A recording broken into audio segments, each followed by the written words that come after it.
트럼프 2.0 행정부는 대규모 감세 정책을 추진할 것으로 예상되는데 이는 재정 건전성을 악화할 우려가 있습니다.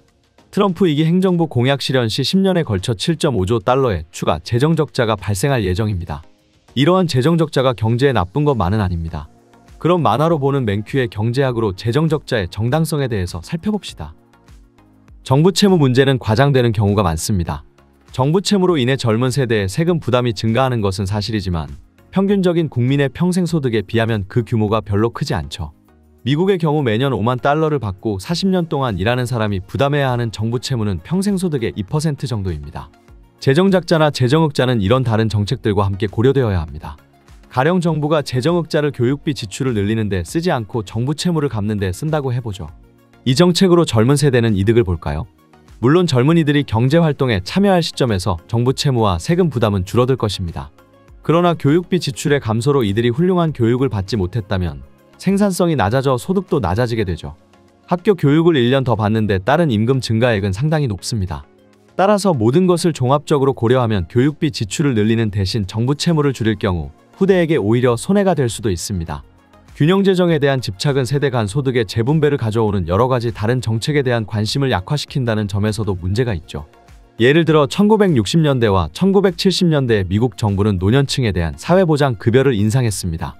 여기에 소요되는 재원은 당시 근로자들에 대한 급여세를 인상하여 조달했습니다. 따라서 이 정책은 재정적자에는 영향을 미치지 않았지만 젊은 세대에서 노년층으로 소득을 재분배한 것이죠.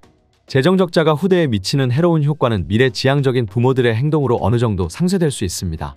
정부 채무가 자기 자녀에게 미칠 부정적 영향을 염려하는 부모들은 저축을 늘려 자녀에게 유산을 더 많이 물려주면 됩니다. 이 유산은 자녀들이 장차 세금을 부담할 수 있는 능력을 높여줄 것입니다. 그렇다면 재정적자에 따른 정부저축의 감소가 민간저축의 증가로 상쇄되어 재정적자가 경제에 아무런 영향을 미치지 않게 되죠. 재정적자를 비판하는 사람들은 정부 채무가 영원히 증가할 수는 없다고 주장하기도 하지만 사실은 계속 증가할 수 있습니다. 은행이 개인의 대출 신청을 심사할 때 그 사람의 채무를 소득과 비교하듯이 국민소득과 비교해서 정부 채무의 부담 능력을 판단해야 합니다. 한 나라의 총소득은 인구 증가와 기술 진보로 인해 증가하기 때문에 경제 전체의 정부 채무이자 지불 능력도 시간이 흐름에 따라 높아집니다. 따라서 정부 채무가 국민소득보다 서서히 증가하면 정부 채무가 영원히 증가하지 말아야 할 이유가 없습니다. 분명히 대규모 재정적자가 영원히 지속될 수는 없죠. 가령 2020년과 2021년에 연방정부 재정적자는 2조 달러를 넘었습니다. 하지만 이러한 놀라운 수치는 코로나 팬데믹이라는 이례적인 상황에서 빚어진 것입니다. 아무도 이러한 규모의 재정적자가 지속될 수 있다고 말하지 않습니다. 그러나 재정적자형은 재정정책 당국에게는 잘못된 목표죠. 재정적자 규모가 작다면 정부 차입이 막히거나 경제가 붕괴되는 심판의 날이 오지는 않을 것입니다.